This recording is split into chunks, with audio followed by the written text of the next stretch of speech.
तर नारायण राणेंनी एक वेगळाच मुद्दा उपस्थित केला या संपूर्ण प्रकरणात। भाजपची बहुजन नेत्याबद्दलची भूमिका ही अत्यंत गंभीर आहे आणि बहुजन नेतृत्वाला टार्गेट केलं जात आहे असं नारायण राणेंनी म्हटलंय। एकनाथ खडसे यांच्यावरील आरोप निश्चितपणे गंभीर आहेत आणि त्यांनी यापूर्वीच राजीनामा द्यायला पाहिजे होता। मात्र खडसे भाजपमधील आणि बहुजन समाजाचे एक मोठे नेते आहेत। खडसे यांच्यासारख्या नेत्याचे इतके धिंडवडे काढण्याची काहीच गरज नव्हती, त्यापेक्षा यापूर्वीच त्यांचा राजीनामा घेतला पाहिजे होता असं राणे यांनी म्हटलंय।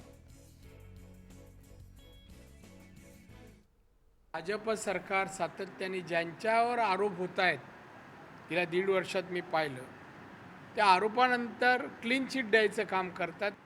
मग एका बाजूला क्लीन चिट देतात, मग दुसऱ्या बाजूला राजीनामा का घेतात?